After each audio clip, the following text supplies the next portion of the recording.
Maagang-maaga pa lang, gising na si Mika. Madilim pa ang paligid, at ang katahimikan ng looban ay napuputol lang ng tilaok ng manok at mahinang tunog ng pinapakuluang tubig sa kalan. Sa maliit nilang barong-barong na gawa sa pinagtagpi-tagpi na kahoy, trapal, at yero, abala si Lola Nena sa pagtimpla ng kape. Kape po, La, tanong ni Mika habang kinukusot ang mga mata. May kape na dyan, sagot ni Lola Nena. Mainit pa, kuha ka na ng tasa mo. Kinuha ni Mika ang sariling tasa at umupo sa bangko. Humigop siya ng kaunti, saka ngumiti. Ang sarap ng timpla, La. Ngumiti si Lola. Alam ko na panlasa mo. Kabisado ko na yan. Araw-araw tayong magkasama. Nagkatinginan sila saglit, tahimik, pero puno ng damdamin. Sa gitna ng kahirapan, may mumunting ginhawa na galing sa pagkakaunawaan nilang maglola. Matapos ang kape, sinimulan na ni Mika ang araw. Kinuha niya ang mga paninda mula sa ilalim ng papag, sitaw, talong, ampalaya, repolyo. Isa-isang nilinisan, pinunasan, at inayos sa ibabaw ng lumang kariton na may kalawang at sira na ang isang gulong. Tumulong si Lola sa paglalagay ng mga basket, habang tinutupi ang sako para gawing sapin. Pagkatapos ay tinulungan siyang ilabas ang kariton sa kalsadang hindi sementado. May putik, may bato, pero sanay na sila. Kasama si Juliet, ang matalik na kaibigan ni Mika, nakakarating lang, basa pa ang buhok at hindi pa nagsusuklay, pero may dalang tinapay at masiglang boses. Oy, ate gulay, sigaw nito. May dala akong almusal, tinapay na walang palaman. Sakto, may kape kami, sagot ni Mika. Tinapay na walang palaman, kape na walang gatas. Buhay na may kilig, basta may tawanan, ayos na yan, sabi ni Juliet sabay kagat sa tinapay. Matapos magagahan, sabay-sabay nilang tinulak ang kariton papuntang palengke. Si Lola, kahit may edad na, nagbitbit pa rin ng isang basket ng repolyo. Si Mika at Juliet naman ang nasa likuran ng kariton, nagtutulungan sa pagtulak. Ingat lang sa lubak, Mika, sabi ni Lola. La, kaya pa po ba? Kahit mabagal, lalakad at lalakad pa rin tayo, sagot ni Lola, nakangiti. Pagdating sa palengke, mabilis nilang inayos ang mga paninda. Masinop ang pagkakaayos, ang sitaw ay nakaikot, ang talong ay nakalinya sa kahon, ang ampalaya ay maayos na nakapatong, at ang repolyo ay nasa ibabaw ng sako, tinakpan ng malinis na tela. Tumabi si Lola sa upuan sa gilid ng kariton para makapagpahinga, pero handang sumagot sa mga suki. Pagkatapos ay nagsimula na silang sumigaw, gaya ng araw-araw nilang ginagawa. Ate ganda, Kuya Pogi, preskong gulay, bili na, sabay sigaw ni Mika at Juliet. Dumaan ang isang ginang, may bitbit na bayong at nakabanet. Huminto ito, nakataas ang kilay pero nakangiti. Mga mambobola, ang aga-aga, nambobola na agad kayo. Presyong kaibigan lang po, ate, sabat ni Juliet habang inaabot ang isang repolyo. Para may masarap na panghapunan. Napangiti ang ginang. Hay nako, sige na nga. Dahil sa mga ngiti nyo, mapapabili na rin ako. Habang binibigay ang sukli, sumingit si Juliet. Sabi ko na nga ba mas gumaganda ka pa ate, kapag bumibili ka. Ay nako, mga mambobol ang tindera talaga kayo, sagot ng ginang habang natatawa. Pero mas gusto ko na yan kaysa sa ibang tindera na nakasimangot kahit ang aga-aga. At least kayo, may ngiti kahit pagod. Nagtawanan silang tatlo. Si Lola, kahit nasa gilid, ay napapangiti na rin. Sa gitna ng init ng araw at amoy ng palengke, puno ng sigla ang pwesto nila. Sa likod ng sigawan, tawaran, at tawanan, alam ni Mika sa sarili niya, mahirap man ang buhay, may dahilan pa rin para ngumiti. Juliet, wika ni Mika habang nagpupunas ng pawis, minsan naiisip ko, sapat ba tong ginagawa natin? Araw-araw ganito, sigaw, benta, bitbit. Iniisip ko rin yan, sagot ni Juliet. Pero mas okay na to kaysa walang ginagawa, di ba? Oo, pero sana, kahit kaunti lang, may pagbabago. Para kay Lola, para sa atin. Darating din yan, Mika, sagot ni Juliet. Basta huwag lang tayong titigil. Ang mahalaga, totoo ka. Hindi ka nananakit o nanlalamang ng ibang tao. Tumingin si Mika sa kaibigan. Sa likod ng masasayang linya ni Juliet, ramdam niyang may pinagdadaanan din ito. Pero gaya niya, lumalaban pa rin. Pagsapit ng gabi, Sa ilalim ng mahinang ilaw mula sa bumbilyang nakakabit sa kable ng kapitbahay, sabay na kumakain sina Mika at Lola Nena. Lugaw lang ang ulam, may itlog at kaunting asin. Walang karne, walang gulay, pero sapat na para mapawi ang gutom. Buti na lang, kahit papaano, naubos natin yung talong at sitaw, sabi ni Lola habang dahan-daang sumisip-sip ng mainit na lugaw. Oo nga pula, malaking tulong talaga yung mga suki. Kung wala sila, ewan ko kung makakauwi tayong may lugaw ngayon, sagot ni Mika, mahina ang boses, pero may ngiti. Tahimik silang kumain. Sa likod ng bawat subo ay pagod, at sa bawat higop ng lugaw ay ginhawa. Matapos ang hapunan, habang nagpapahinga na si Lola sa banig, lumabas si Mika sa tabi ng kariton. Umupo siya sa kahoy na bangko at tumingala sa langit. Maliwanag ang buwan, pero malamig ang hangin. Kailan kaya kami magkakaroon ng sariling bahay? Bulong niya sa sarili. Yung hindi barong-barong, may pinto, hindi na kailangan ng trapal kapag umuulan. Tahimik na dumating si Juliet. Umupo sa tabi niya. Gising ka pa? Oo, hindi agad ako makatulog pag ganito katahimik. Ako rin, sagot ni Juliet. Minsan naiisip ko, paano kung biglang dumating ang pagkakataong makaalis? Kahit makapag-abroad, kahit katulong lang, bakit gusto mong umalis? Para lang makalayo, sa gulo, sa hirap, sa mga alaala. Tahimik si Mika, saglit siyang tumingin sa langit, bago umiling. Ako, ayoko lumayo, gusto ko lang ng kaunting pagbabago. Di kailangang maganda, basta matibay, basta hindi na kailangang umutang para sa bigas, sapat na yun sa akin. Ngumiti si Juliet, simple ka talaga, pero yan ang gusto ko sa'yo. Yung mga pangarap mong simple, pero totoo. Nagkatinginan sila, walang imik, sa pagitan ng malamig na gabi, ng tahimik na bituin, at ng tunog ng kuliglig, alam nilang pareho ang hinahanap nila, pagbabago, kahit pa sa magkaibang paraan. Gabing-gabi na, malamig ang hangin. Ang bubong ng barong-barong ay malakas na tinatamaan ng ulan, parang tambol ng langit. Sa loob, mahimbing ang tulog ni Lola Nena, nakabalot sa kumot, habang si Mika ay nakahiga rin, nakatalukbong ng manipis na kumot, pilit kinukuha ang antok. Maaga na naman ang gising bukas, bulong niya, pagod ang kanyang katawan, pero gising pa rin ang kanyang diwa. Tok, tok, tok, biglang may mahinang katok sa labas. Napadilat si Mika, saglit siyang natigilan. Sa lakas ng ulan at lamig ng gabi, sino ang kakatok? Tok, tok. Dahan-dahan siyang tumayo, isinuot ang tsinelas, at binuksan ang pinto. Sa liwanag ng kanyang maliit na flashlight, tumambad ang isang taong grasa, babae, basang-basa, pawisan, at nanginginig sa ginaw. Marumi siya, magulo ang buhok, at may bahid ng putik ang mga binti. Ang damit niya ay sira-sira, at halos kita na ang balat. Pero sa kabila ng itsura, hindi siya mukhang mapanganib. Nakatingin lang siya kay Mika, tahimik, parang pagod na pagod. Ate, mahinang sabi ni Mika. Okay ka lang po, hindi sumagot ang babae. Nanginginig lang siya, hawak ang sarili, para bang ilang gabi na siyang walang maayos na tulog o kain. Lola, sigaw ni Mika habang pabalik sa loob.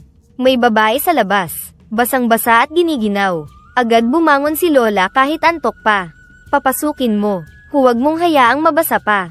Kumuha ka ng tuwalya at duster. Pinapasok ni Mika ang babae sa loob ng kanilang barong-barong. Basang-basa ito at nanginginig. Pinaupo niya sa maliit na bangko sa isang sulok. Ilang hakbang lang, inabot na agad ni Lola ang lumang tuwalya at duster. Heto, anak, sabi ni Lola, mahinahon ang tinig. Patuyuin mo ang katawan mo at isuot mo itong duster. Baka matrangkaso ka pa. Tahimik lang ang babae, pero tumango. Walang imik, pero halatang naiintindihan niya ang kabutihang ibinibigay sa kanya.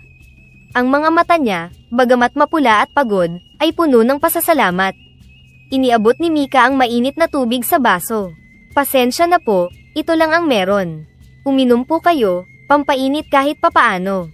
May inilabas din siyang monay, tuyot na natira mula umaga. Kainin mo na rin to, kahit walang palaman. Tahimik pa rin ang taong grasa, pero tinanggap niya ang tubig at tinapay. Dahan-dahan siyang kumain at uminom, parang matagal nang walang laman ang tiyan. Makalipas ang ilang minuto, tuyo na ang katawan niya. Suot na niya ang lumang duster. Nakaupo pa rin siya, nakayuko. Bigla siyang tumayo, hawak ang kanyang basang damit, at lumapit kina Mika at Lola. Tumingin siya kay Mika ng diretso, saka mahina at pabulong na nagsalita. Salamat, salamat, salamat, 3 beses.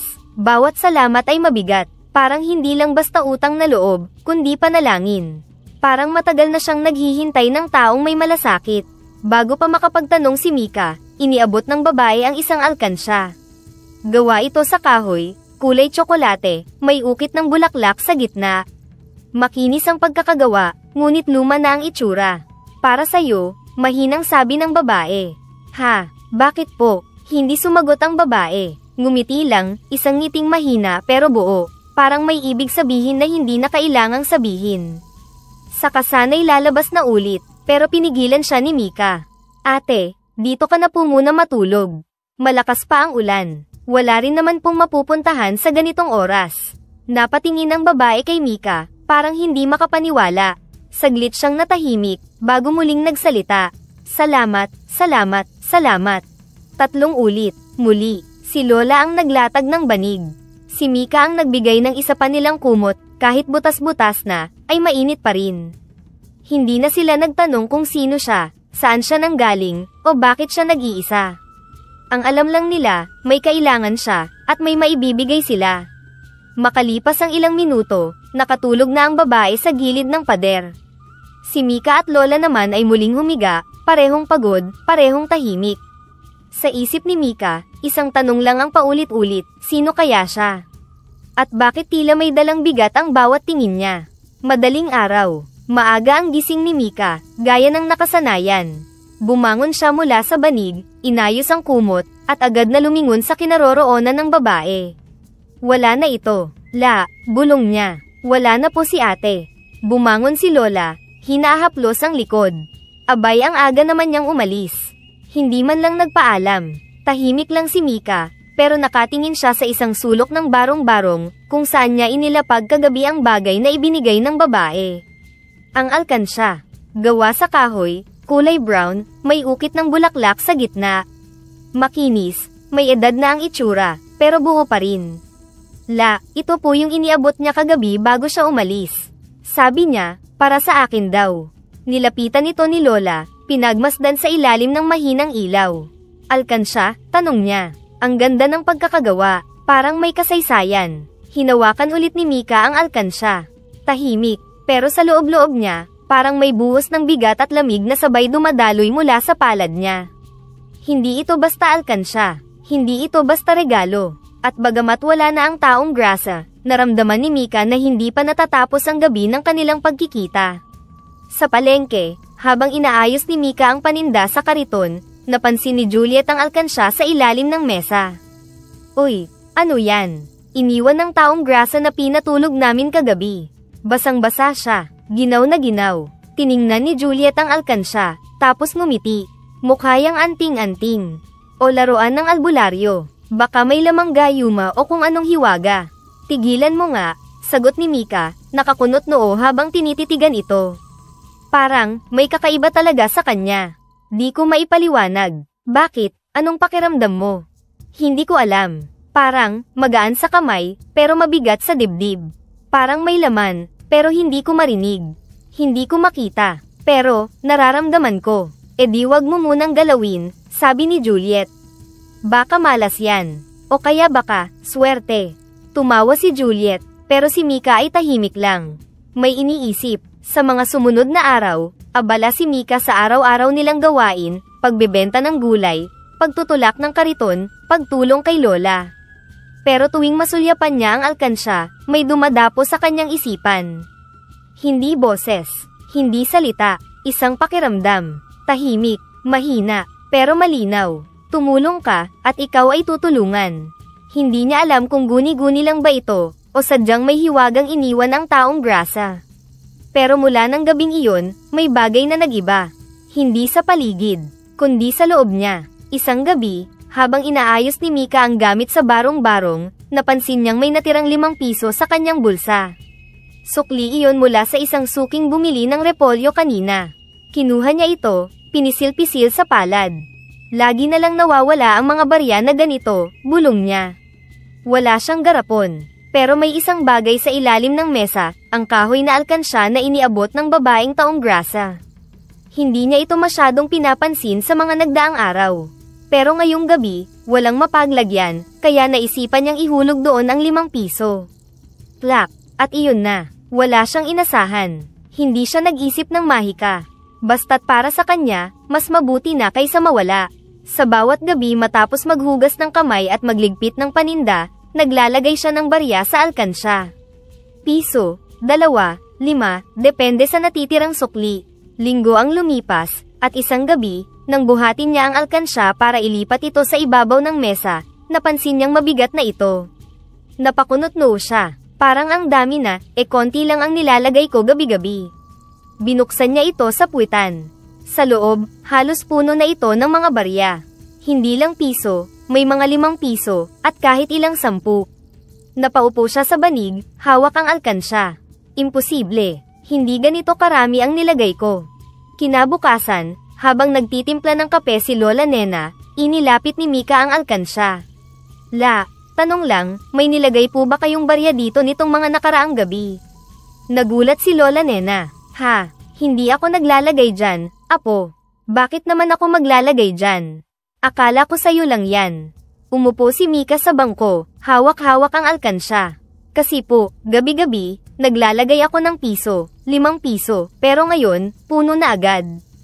Parang dumarami. Tahimik si Lola. Sandaling tiningnan ng alkansya. Baka may naghulog dyan na iba. Wala pong ibang humahawak nito. Sa ilalim lang ng mesa, malapit sa higaan natin. Ako lang. Napatingin si Lola sa kanya, medyo nag-alala, pero kalmado ang tinig. Anong pakiramdam mo, Mika? Parang, ewan. Di ko maintindihan. Pero wala akong takot. Hindi rin ako tuwang-tuwa, parang may gabay na tahimik lang. Tumango si Lola. Kung ano man yan, gamitin mo sa tama. Huwag mong gawing dahilan para kalimutan ang hirap na pinanggalingan natin. Gabi ulit, 5 barya ang inihulog ni Mika. Walang malakas na tunog, walang kumikislap, walang milagro. Kinabukasan, pagkagising, binuksan niya ulit ang alkansya. 10 barya na. Kinagabihan, muli niyang nilagyan, 7 piso. Kinabukasan, 14 na. Hindi na siya nagtaka. Hindi na siya nanginginig sa kaba. Sa puso niya, tinatanggap niya na may kakaiba talaga sa alkansya na ito. Hindi agad niya ginamit ang lahat ng pera. Unti-unti lang. Bumili ng mas sariwang gulay, malulutong na sitaw, firm na talong, malinis na repolyo.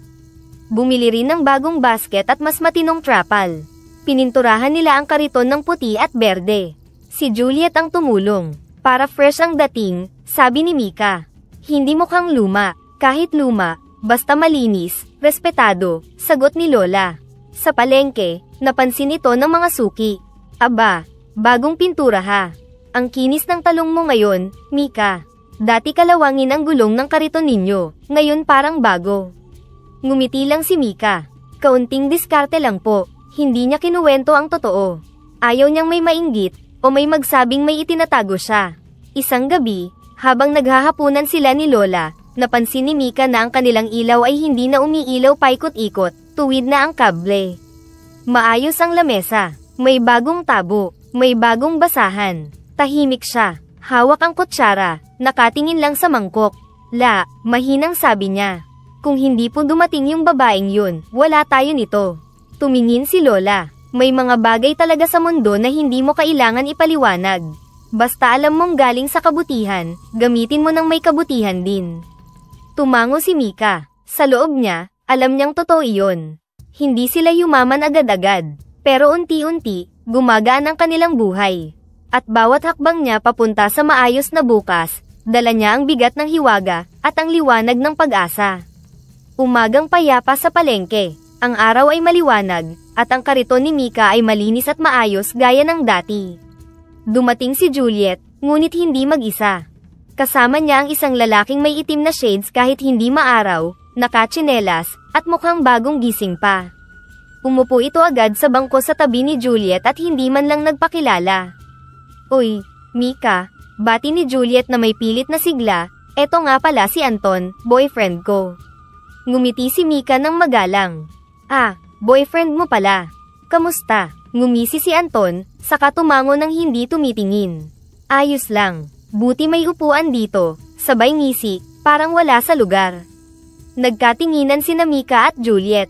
Naramdaman agad ni Mika ang kakaiba, may bigat sa paligid, parang hangin na hindi makasingaw. Sa mga sumunod na araw, madalas na si Anton ang kasama ni Juliet. Sa halip na magtulungan sa pagbebenta, si Juliet ay laging abala sa pagtawag, pakikipag-chat, o pagbibigay ng pera kay Anton. Juliet, wala na tayong panukli, sabi ni Mika minsan habang abala sa pagbenta. Sandali lang, sagot nito, at agad hinalungkat ang wallet, ngunit wala na itong laman. Wala na ako, binili namin kanina ng pangload ni Anton. Napatingin si Mika, hindi makapaniwala. E di anong gagamitin natin ngayon? Hindi sumagot si Juliet, yumuko lang. Isang hapon, nadatnan ni Mika si Juliet sa likod ng palengke, nakaupo sa semento, umiiyak. Nilapitan niya ito, dahan-dahan, at naupo sa tabi. Juliet, anong problema? Umiling si Juliet, pinunasan ng luha. Wala, okay lang ako. Hindi ka umiiyak ng ganyan kung okay lang. Tahimik lang ito. Sa mga mata ni Mika, nakita niya ang sarili niya, ang takot na may mawala, ang sakit ng pinipilit na pagmamahal. Pero pinili niyang manahimik, hindi lahat ng sugat ay agad nilalagyan ng lunas. Minsan, kailangan mo munang maghintay hanggang handang magsalita ang may sugat. Isang gabi, habang isinasara na ni Mika ang tindahan, dumating si Juliet. Bitbit niya ang luma niyang bag, pawisan, at halatang may mabigat na iniisip. Mika, pwede ba tayong mag-usap? Tumango si Mika, inilabas ang bangko at pinaupo ang kaibigan. Ano yon? Nag-ayos si Juliet ng upo. Kailangan ko sana ng tulong, actually, utang. Magkano? 20,000. Napatigil si Mika. Ha, Juliet, anong, para saan? Tumingin si Juliet sa lupa, hindi agad nakasagot. Para, kay Anton. Gusto ko sana siyang bilhan ng bagong cellphone. Para hindi na siya napag-iiwanan. Sandaling natahimik si Mika. Cellphone. Tumango si Juliet. Alam ko, malaki. Pero ibabalik ko rin agad. Alam mo handa akong ibigay lahat sa kanya. Kasi mahal ko siya, Mika. Huminga ng malalim si Mika. Juliet, hindi sa ayaw ko. Pero, ang laki ng halaga. At para saan? Sa tao na hindi ko pa man lang nakita na tumulong sa'yo. Sa palengke, ikaw ang nagtatrabaho. Siya, laging nakaupo. Hindi mo kasi siya kilala, sagot ni Juliet, medyo pataray. Ako ang may relasyon, hindi ikaw. Oo, at dahil kaibigan kita, ayokong nakikita kang nauubos para sa kanya. Tahimik si Juliet. Juliet, di ako galit. Pero hindi ko kayang suportahan ang ganyang klase ng relasyon. Tumayo si Juliet, luha ang mata. Sige, alam ko na. Hindi mo lang talaga ako naiintindihan. At umalis siyang hindi lumilingon. Kinabukasan, wala si Juliet. Wala rin si Anton. Isang linggo ang lumipas, hindi na siya muling nagpakita sa palengke. Tahimik ang paligid ng tindahan ni Mika. Kahit mainit ang araw, tila may lamig sa pagitan ng mga lalagyan ng gulay. Mika, asan si Juliet? Tanong ng isang suki. Nagpahinga lang po, sagot ni Mika, pero sa puso niya, alam niyang baka hindi na bumalik agad.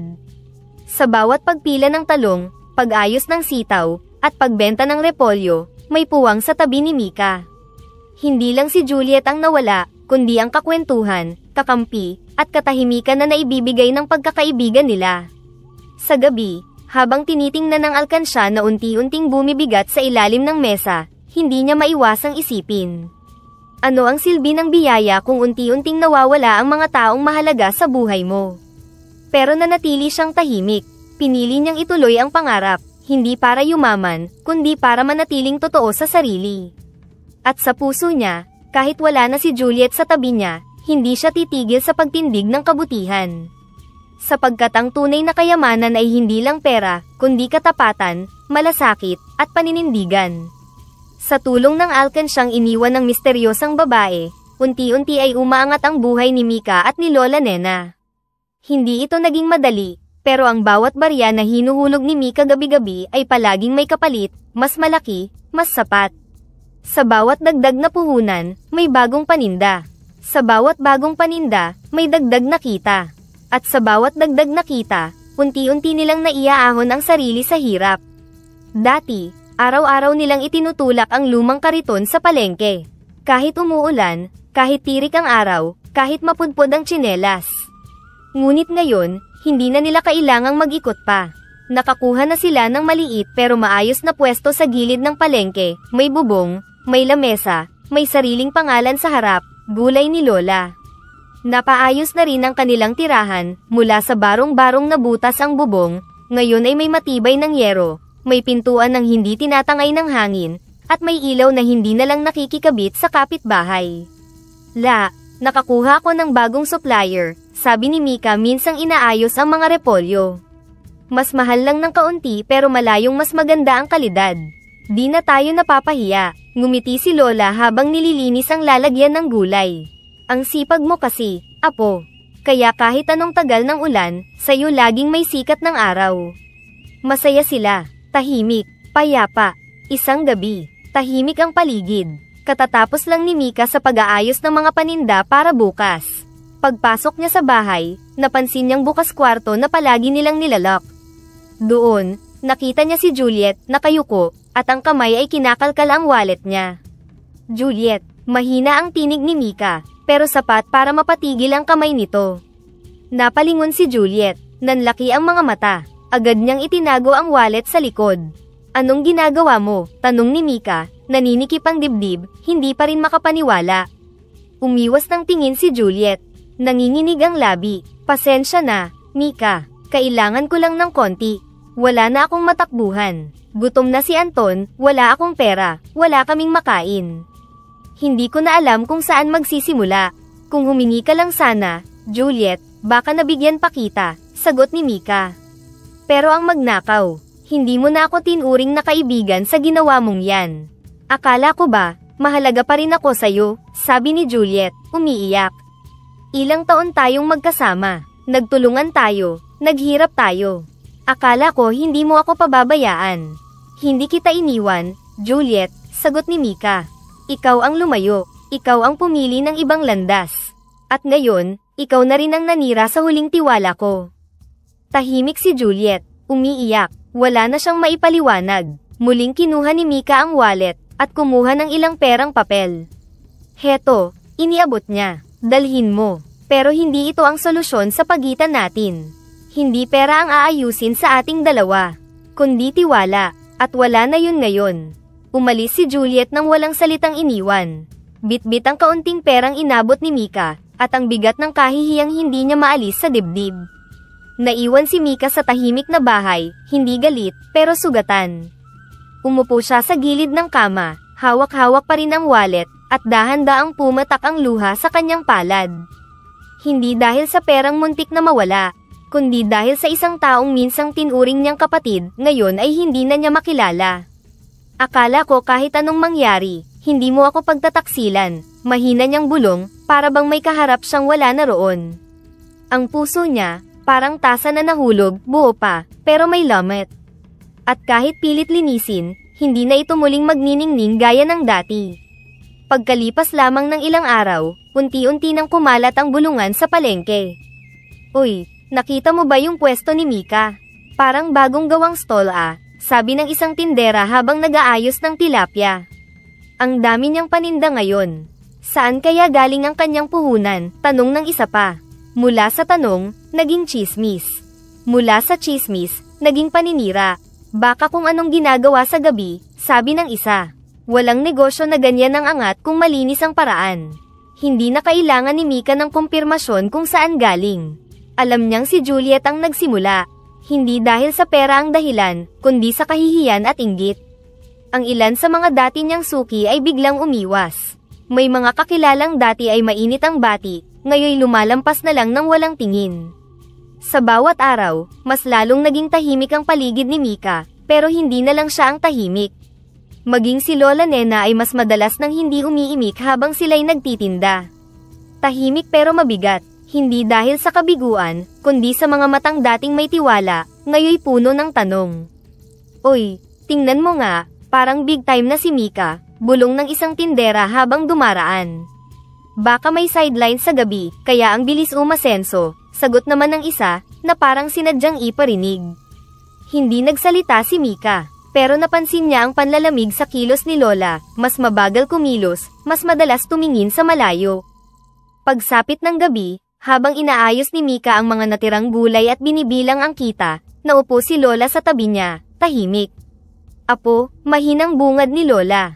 Tumingin si Mika. Bakit po, La? Hindi ko na gusto ang mga bulungan. Masakit, para sa matandang gaya ko na alam ang bawat sentimong pinaghirapan natin. Tumigil si Mika sa ginagawa. Umupo sa tabi ng matanda. La, sorry. Dahil sa akin, pati kayo nadadamay. Umiling si Lola. Hindi mo kasalanan to, Apo. Alam ko ang totoo. Wala kang inaapakan, wala kang sinukuan. Ang masakit lang, yung mga taong kasama natin noon, sila pa ang unang bumibitaw. Hindi na napigilan ni Mika ang luha. Yumuko siya, pinunasan ang mata. Gusto ko sanang sumigaw, La. Gusto kong ipaliwanag sa kanila. Sabihing malinis ang kinita ko, hindi ako nagsinungaling. Hinawakan ni Lola ang kamay ng apo. Hindi mo kailangang ipaliwanag ang totoo sa mga taong piniling maniwala sa kasinungalingan. Ang paninira, Apo, ay mabilis. Pero ang katotohanan, kahit mabagal, hindi yan nawawala. Tumingin si Mika sa alkansya na nakatago sa ilalim ng mesa. Salamat, La, kasi kahit anong mangyari, kayo ang hindi bumitaw.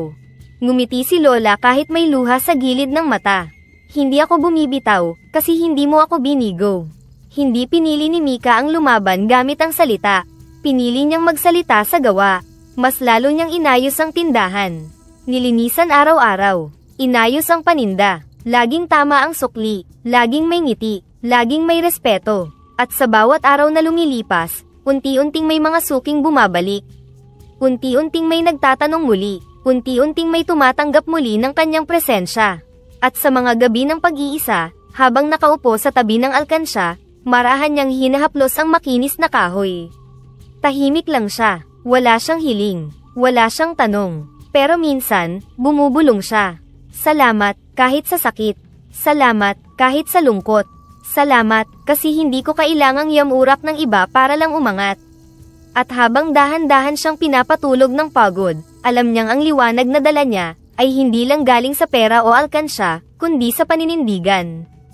Paglipas ng panahon, sa patuloy na tahimik na biyaya ng alkansya at sa araw-araw na pagsusumikap, unti-unting binago ng kapalaran ang takbo ng buhay ni Mika at Lola Nena.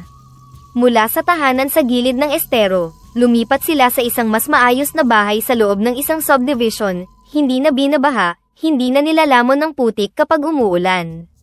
Maayos ang semento, may kuryente at tubig, at may sariling bakuran na tinaniman nila ng gulay, halaman, at bulaklak.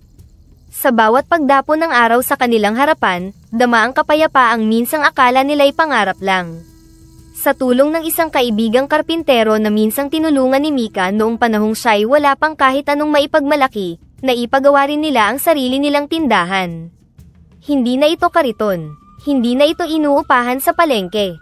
Sarili na nila ito, isang konkretong estruktura na may maayos na espasyo, may signboard na may pangalang tindahan ni Lola Nena, sariwa, dekalidad, at mula sa puso.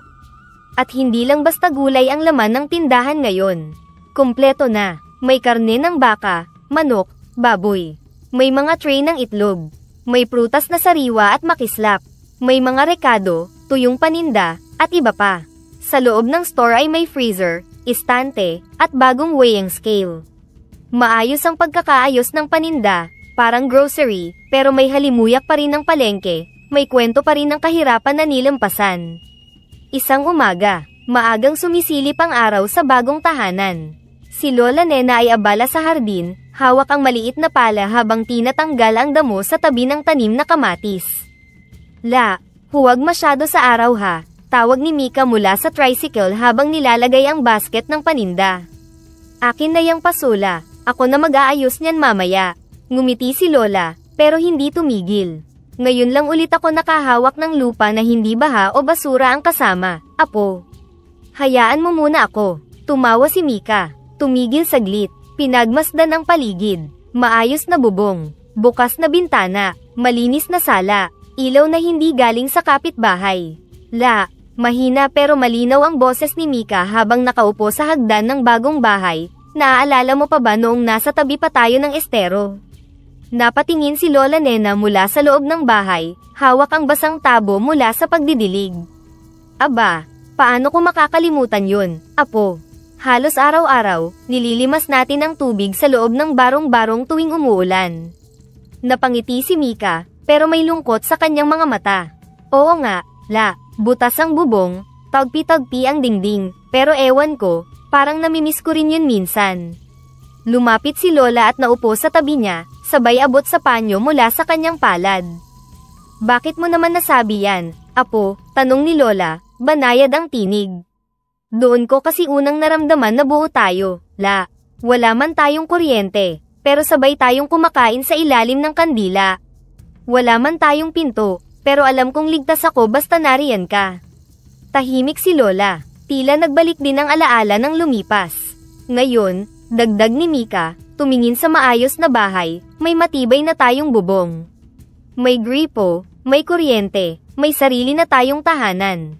Pero La, kahit gaano kaganda to, hindi ko makakalimutang doon tayo nagsimula.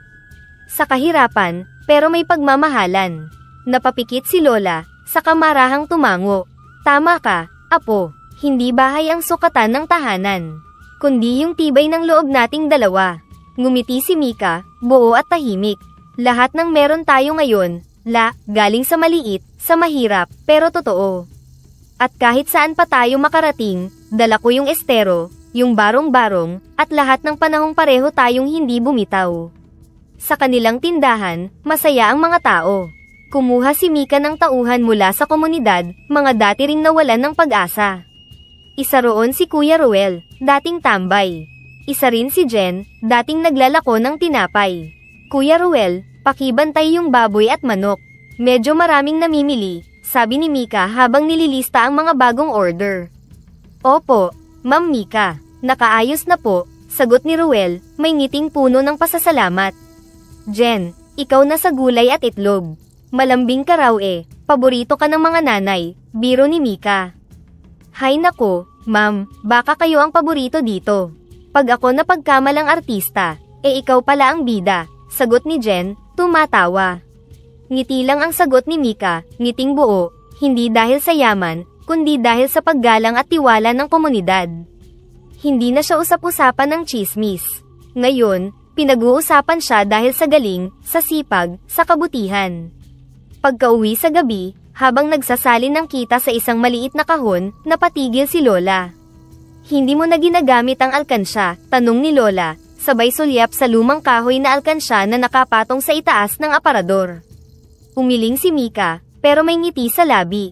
Ginagamit ko pa rin, La. Paminsan-minsan. Pero hindi na dahil umaasa ako.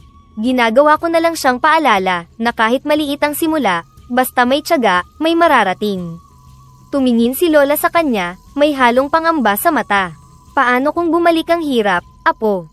Saglit na katahimikan. Tumigil si Mika sa pagtiklop ng mga resibo at tumingin sa kanyang lola. Tatayo ulit tayo, La, sagot niya. Kasi kahit mawala pa ang lahat, pera, tindahan, kuryente, tubig, may isa pa ring hindi nila kayang kunin sa atin, ang paninindigan. Napaluha si Lola Nena, hindi dahil sa lungkot, kundi dahil sa tuwa at paghangang hindi na niya maitanggi. Ang galing mo na talaga, Apo. Ang galing-galing mo. Hindi sumagot si Mika. Isang simpleng ngiti lang ang ibinigay niya, ngiting buo, hindi dahil sa yaman kundi dahil sa panatag na kalooban. Bago matulog, tiningnan niya ang alkansya.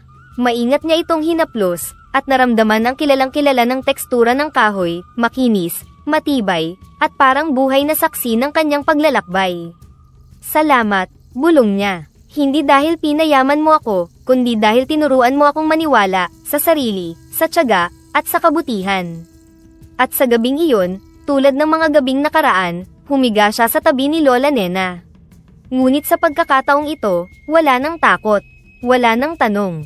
Ang natira na lang, ay kapayapaan. Mainit ang hapon. Katatapos lang ayusin ni Mika ang mga paninda sa bagong bukas na branch ng tindahan. Nakatanaw siya sa kalsada, nagbibilang ng supply, nang mapansin ang isang aninong palapit. Dahan-dahan itong naglakad, payat, marungis, nakayuko, luhaan. Si Juliet, painto-hinto ito sa bawat hakbang, waring nangangapa ng lakas ng loob. Paglapit sa harap ng tindahan, tiningnan niya si Mika. Mika, mahinang tawag ni Juliet, nanginginig ang boses. Patawarin mo ako, sa lahat ng sinabi ko, sa mga paninirang pinalaganap ko. Sa pagkakanulo ko sa'yo, nanatiling tahimik si Mika. Hindi siya nagsalita, hindi siya ngumiti. Ang mga alaala ng sakit, ang chismis, ang pagtataksil, ang pagnanakaw, biglang bumalik. Para siyang binuhusan ng malamig na tubig. Nanginginig ang kanyang kamay, pero pinigilan niya ang sarili. Alam kong hindi mo na ako mapapatawad, patuloy ni Juliet, paus na. Pero gusto ko lang malaman mong nagsisisi ako. Wala na akong ibang pupuntahan. Hindi sumagot si Mika. Tinitigan lang niya si Juliet, hindi sa galit, kundi sa bigat ng pagkadismaya. Pagkatapos, tumalikod siya, pumasok sa tindahan, at iniwan si Juliet sa labas. Tahimik, walang sagutan. Walang iyakan. Hanggang sa umalis si Juliet, dahan-dahan, tila daladala ang buong bigat ng kanyang nakaraan. Pagkauwi sa bahay, tahimik lang si Mika habang naghuhugas ng tasa. Wala siyang gana. Hindi siya gutom, hindi rin siya pagod. Para bang may kulang na hindi niya alam kung paano punan. Lumapit si Lola Nena, dala ang mainit na salabat. Apo, bulong niya. Alalahanin mo ang mga panahon na magkasama pa kayo ni Juliet. Ang mga tawanan ninyo tuwing nagtatakip silim. Alalahanin mo, Apo, yung mga panahong siya ang kasama natin sa pagtitinda, bitbit ang bayong, sumasalo ng ulan, naghahabol ng suki. Hindi lang siya basta kaibigan noon, naging kapamilya natin siya sa bawat hirap. Hindi ko sinasabing kalimutan mo ang sakit, pero sana maalala mo rin ang kanyang kabutihan. Tahimik si Mika, isinara niya ang gripo, tumayo. Hindi ko alam kung kaya ko pa siyang pagkatiwalaan, La. Ang tiwala, hindi yan ibinibigay agad, sagot ni Lola. Pero ang pagbibigay ng pagkakataon, minsan, yan ang simula ng bagong paghilom. Kinabukasan, maagang gumising si Mika. Nagdala siya ng isang plastic bag na may tinapay, prutas, at isang bagong apron. Huminga siya ng malalim bago kumatok sa lumang pinto ng isang paupahang silid. Bumukas ito, at si Juliet, namilog ang mata sa gulat. Mika, sabi nito, napapaatras. Bakit, anong ginagawa mo dito? Ngumiti si Mika, may bakanteng pwesto sa store. Gusto mo bang subukan ulit? Hindi makapaniwala si Juliet, nabitiwan niya ang hawak na basahan at napaupo sa gilid ng lamesa, tila nawalan ng lakas. Sigurado ka ba, Mika? Ayos lang ba talaga sa'yo? Tumingin si Mika, tahimik pero matatag. May lungkot sa kanyang mga mata, pero mas nangingibabaw ang kabutihan. Walang perpektong simula, Juliet, sagot niya, sabay abot ng apron. Pero lahat may karapatang magsimulang muli. At doon, sa pagitan ng lumang sugat at bagong pag-asa, nagyakapan silang dalawa. Mahigpit, marubdob, mapatawad. Luha ang nagsalubong ang kanilang mata, hindi para balikan ang sakit, kundi para buuin muli ang tiwala. Mula roon, hindi na sila naghiwalay.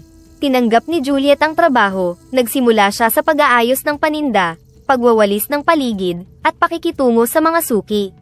Unti-unti, bumalik ang sigla sa kanyang mga mata. Si Lola Nena naman ay laging naroroon, tahimik lang sa isang tabi, pero palaging handang umalalay. Dumami ang suki, lumawak ang tiwala, hanggang isang araw, binuksan nila ang ikalawang branch ng tindahan. At di naglaon, naging 3. Hindi lang produkto ang iniaalok nila ngayon, kundi respeto, malasakit, at pagkakataong bumangon para sa mga taong handang magsimulang muli. Dumating ang isang malakas na bagyo. Nawasak ang mga stall sa palengke. Lumubog ang ilang bahay sa baha. Walang kuryente, walang supply ng pagkain. Pero sa gitna ng unos, sina Mika, Juliet, at Lola ay hindi nagdalawang isip. Nagbukas sila ng community tent. Namigay ng pagkain, tubig, gamot. Nagluto ng lugaw. Nagtayo ng charging station. Pinatuloy ang mga nawalan ng tahanan. La, parang bumabalik tayo sa dati, bulong ni Mika habang pinapahid ang pawis. Pero ngayon, hindi na tayo ang tinutulungan, tayo na ang tumutulong. Ngumiti si Lola, yan ang tunay na yaman, Apo. Ang makapagbahagi kahit konti, kahit pagod. Gabi ng 3 araw ng pagtulong. Habang nililigpit ni Mika ang natitirang mga kahon sa tabi ng community tent, ang paligid ay payapa, tahimik na ang ulan, at ang mga tao ay nagsisimula ng makatulog. Ngunit sa likod ng katahimikan, may biglang sumiklab na liwanag sa may dulo ng tindahan. Dahan-dahan siyang napalingon. Nakatayo roon ang Encantada. Mas maganda na siya ngayon, bamata ang anyo, walang bakas ng pagod o edad. Suot niya ang duster na minsang ibinigay nila sa kanya, na ngayoy tila kumikislap sa liwanag ng gabi. Sa kanyang kamay, may hawak siyang kwintas na hugis puso, yari sa kahoy ngunit waring may sariling ningning na nagmumula sa loob. Mika, wika ng Encantada, malambing at mahina, hindi mo na kailangan ng alkansya. Hindi agad nakakibo si Mika. Parang huminto ang mundo sa mga sandaling iyon. Iniabot ng Encantada ang kwintas. Ito ang panangga mo sa mundo. Hindi upang labanan ang masama, kundi paalala na ang kabutihang nasa puso mo, iyon ang tunay mong lakas. Marahan itong kinuha ni Mika, saka tiningnan ng Encantada sa mata. Doon, sa katahimikan ng gabi, binigkas niya ang salitang matagal na niyang kinikimkim. Salamat po, sa lahat ng itinuro niyo. Sa pagkakataong binigay niyo. Sa pagtulong, noong hindi ko na alam kung kanino ako kakapit. Ngumiti ang Encantada, isang ngiting payapa, puno ng pag-unawa. At sa isang iglap, naglaho siyang tila usok na nadala ng hangin, hindi bilang pamamaalam, kundi bilang pagsasalin ng liwanag. Nang isuot ni Mika ang kwintas, naramdaman niya ang isang mainit na alon sa dibdib, hindi mahika, kundi kapayapaan. Hindi niya kailangang patunayan ang sarili. Hindi niya kailangang ipagtanggol ang kabutihang matagal na niyang pinaninindigan. Kinabukasan, habang abala si Mika sa pag-aayos ng supply, isang eksena ang nagpaalala sa kanya ng nakaraan.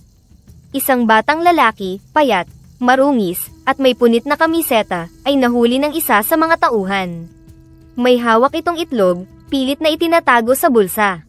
Ma'am, nahuli ko po, sabi ng tauhan, seryoso ang boses. Nagnanakaw. Tahimik lang si Mika. Lumapit siya sa bata. Lumuhad sa harapan nito upang mapantayan ang tingin. Takot ang nasa mukha ng bata. Nanginginig. Pero hindi niya binitawan ang itlog. Gutom ka ba? Tanong ni Mika, malumanay. Tumango ang bata, saka tuluyang napaiyak.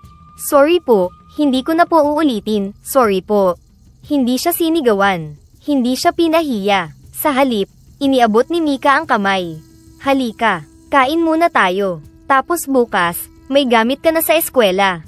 At kung gusto mo, bumalik ka dito. Baka may pagawa kami. Napaawang ang bibig ng bata, hindi makapaniwala.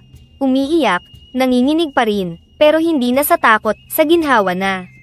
Sa wakas, may taong hindi lumaban ng galit sa gutom, kundi ng malasakit. Salamat po, bulong ng bata, sabay yakap kay Mika, mahigpit, parang ayaw bumitaw. At sa puso ni Mika, ramdam niyang muling nadagdagan ang laman ng kanyang alkansya, hindi ng pera, kundi ng pag-asa. Sa gabing tahimik, habang nakaupo si Mika sa tabi ng alkansya na nasa ibabaw pa rin ng aparador, hinaplos niya ito. Hindi na ito ginagamit, hindi na ito mahiwaga, pero hindi rin kailanman itinapon. Salamat, bulong niya. Hindi sa kayaman ang ibinigay mo, kundi sa mga taong ibinalik mo sa akin. At habang natutulog silang tatlo sa bagong tahanan, si Mika, si Juliet, at si Lola, isang boses ang lumutang sa hangin. Salamat, salamat, salamat. At alam ni Mika, sa puso niya at sa bawat panindang may ngiti, ang tunay na yaman ay hindi sa dami ng hawak, kundi sa lawak ng puso mong kayang magpatawad.